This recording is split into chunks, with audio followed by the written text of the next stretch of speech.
tadi, 13 miliar Ya. yang Pakuwon ada, kemudian pembayaran juga untuk coupling regency. Iya, tapi kan ini 5 miliar, ini 5 miliar untuk dua-duanya atau masing-masing coupling itu?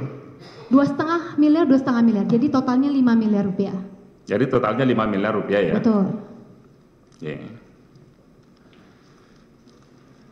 Masih aset ya, kalau aset pesawat ada nggak yang Enggak. dimiliki? Gosip. Oh itu gosip ya? Ya. Seperti yang lagi viral sekarang kan banyak gosip-gosip. Gosip, jadi pesawat itu nggak ada. Tidak ada. Kalau yang rumah di Australia tadi bentuknya sewa tadi? Sewa. Oke. Izin yang mulia, tadi ada pertanyaan JPU yang belum saya jawab. Yang soal di BAP saya ada penulisan $Indo.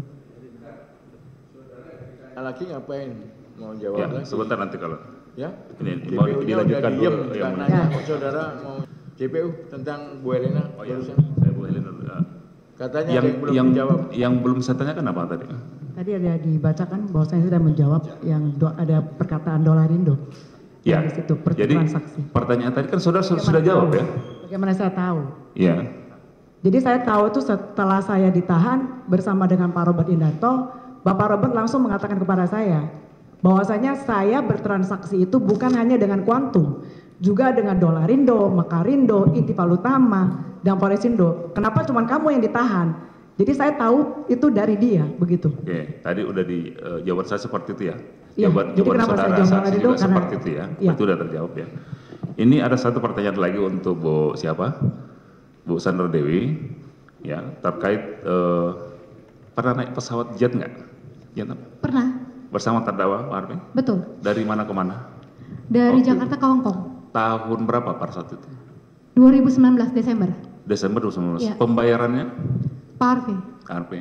Saudara masih ingat atau tahu berapa total pembayaran untuk tidak bertanya. sewa itu? Saya tidak bertanya. Ini pelang paring nggak penyewaannya?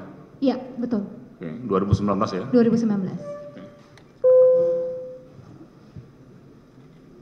Cukup? Sementara kami. Jadi kepala cabang 1 tahun 2 bulan. 1 tahun 2 bulan. Kalau menjadi kepala cabang itu apa yang dilakukan persiapannya sebelum menjadi kepala cabang? Ada persiapan nggak, training apa gitu yang pengetahuan terkait dengan bisnis proses dan lain sebagainya? Itu paralel, Pak. Paralel, apa itu? Yang dikasih apa aja? Learning by doing, Pak. Jadi sambil kita melakukan. Ya. Jadi yang mengirim adalah Quantum, yang menerima adalah Quantum. Oh tidak, Coba. Pak. Jadi yang benar bagaimana? Ini makanya saya bicara sesuai dengan BAP saya, Pak. Enggak, ya udah nggak usah ngomong itulah. Iya. Sekarang saudara ngomong dengan saya, bukan dengan berita acara ya. Siapa? Yang mengirim siapa sekarang kenyataannya? Pak Tamron, Pak. Pak Tamron ya. Yang menerima? Quantum, Pak. Itu jawabannya. Dituliskan dalam slipnya, pengirimnya Quantum, penerimanya Quantum. Bentar ya. Yang memerintahkan Pak Tamron ya. Pak Tamron, Pak. Siapa? Apakah saudara yang menulis bahwa yang pengirimnya adalah Quantum? Sudah dari Pak Tamron, Pak. Enggak, yang menulis. Yang menulis? Yang di Dari nasabah, Pak. yang menulis? Yang benar. Iya, Pak. Itu jawabannya gimana? Di Dia, keterangannya dia disumpah beda-beda. loh ya. Keterangan beda-beda. Kita lihat di BAP yang menuliskan yang bersangkutan. Yang di berita acara yang menulis adalah saudara. Saya Dari Bank Mandiri Bank gimana? Mandiri yang menuliskan. yang menuliskan itu tambahan untuk melengkapi NPWP, Pak. Wah, gimana sih? Nah, itu Saudara yang jelas ah. Iya, Pak. saudara Maaf bisa ya, tahu. dari semua saksi ini yang agak apa rumit dikit saudara. Yang lainnya enak-enakan aja Iya. ya. Malah ada yang malah mau menjawab lagi ya. Saksi Helena malah over kan gitu ya. Tapi nggak apa-apa. Ini persidangan ya seperti inilah ya. Coba saksi yang benar bagaimana sih? Jadi slip itu Enggak, yang menulis siapa? yang menulis dari Pak Tamron, Pak. Ditulis apa di situ? Nama Pengirimnya? penerima dan penerima, Pak. Enggak, pengirimnya ditulis siapa? Pengirimnya Quantum, Pak. Quantum itu. Yang nulis Pak Amron, saudara. Dari Pak Tamron, Pak. Pak Tamron yang memerintahkan saudara apa yang Pak Tamron yang menulis? Tapi yang nulis adalah saudara. Bingung nggak? Itu dua hal yang berbeda loh. Itu dari kita bantu melengkapi, Pak, sesuai dengan WA chat-nya itu, Pak. Itu coba seperti Iya. itu. Ya, jadi Perintah dari WhatsApp. saya melihat ada keterangan yang yang berbeda antara menulis sendiri, antara diperintahkan. Itu dua hal yang berbeda. Jadi saya mohon Enggak, untuk yang diingat. benar gimana ya? Coba pahami ya pertanyaan saya. Saya nggak akan ngulangi lagi, ini terakhir ya. Jadi saudara diperintahkan Pak Tamron itu apa? Menulis atau gimana? Untuk melakukan transaksi. Iya, bukan transaksi udah. Oke. Yang di dalam penulisan ini. Mulia, nanti ketika Ya, saudara nanti pada bertanya. saat sekarang kan sudah. Ya, makanya saya menyampaikan Dan keberatan saudara itu. sudah menanyakan ke Helena bahwa apa rentang waktunya ya? Iya, dan Helena bilang 18 sampai 2020. 18-20 yang Atau dia. saudara lupa? Yang di persidangan tuh saya tahu kontrak kerja dari fakta persidangan saya yang mulia. Saya selalu mendengar kerjasama PT Smelter itu 2018 ke 2020. Udah Ya. seperti itu. Dan tadi yang ditunjukkan 2023 gitu. Ya, simpulkan silakan. Oke, terima kasih yang mulia. Lalu pertanyaan terakhir buat Bu Helena dari saya. Yang saya pahami ya, ketika kita ingin nuker duit ya ke money changer, itu kan tadi saudara sebut tally. Ya, Tally itu kan mesin hitung yang manual.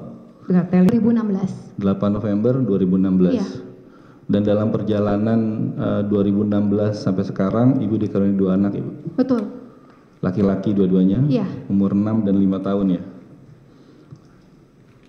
Sekarang udah kelas berapa Bu yang paling besar? Yang paling besar kelas 1 SD. Kelas 1 SD. Iya. Yang kecil udah sekolah? Sudah. Masih TK Nah. besar. Selama Ibu ya dalam masa perkawinan dengan Pak Harvey,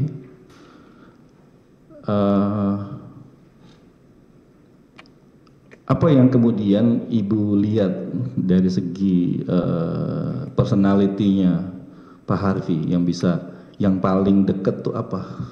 Misalnya apa sih yang karena saya banyak dengar misalnya Pak Harvey itu adalah orang yang generous, ringan tangan, dia bantu orang, nggak ngelihat siapa. Apakah itu pengalaman itu juga Ibu alami pada masa perkawinan maupun sebelum perkawinan? Betul. Saya semakin hari semakin mencintai suami saya karena saya sangat mengagumi sifat suami saya. Karena suami saya ini yang bikin saya komplain setiap hari ke dia adalah dia terlalu sering menolong orang lain. Tapi memang ini adalah sifat bawaan dari suami saya yang pertama saya komplain, tapi ketika dia pulang ke rumah habis menolong orang lain, dia bilang dia sangat senang karena dia habis menolong orang hari ini. Dari situ saya nggak mau pernah komplain lagi karena saya tahu suami saya sangat senang karena dia bisa membantu orang lain.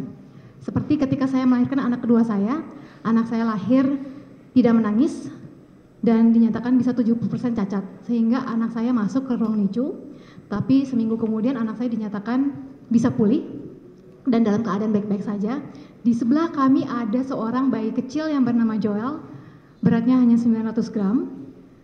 Ketika saya sedang berdoa, tiba-tiba suami saya menghilang karena dia menyamperi seorang papanya Joel, bilang ke bapak itu, "Pak, jangan nangis, karena Tuhan sudah mengabulkan doa bapak."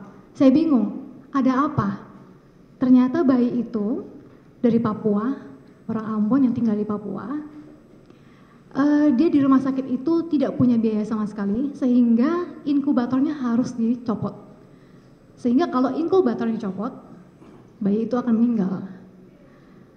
Terus saya bilang, apa yang kamu lakukan? Dia bilang, saya akan menanggung sampai selesai bayi itu sampai sempurna. Dari rumah sakit berbulan-bulan menjadi banyak operasi sampai sehat seperti sekarang ini. Itu suami saya.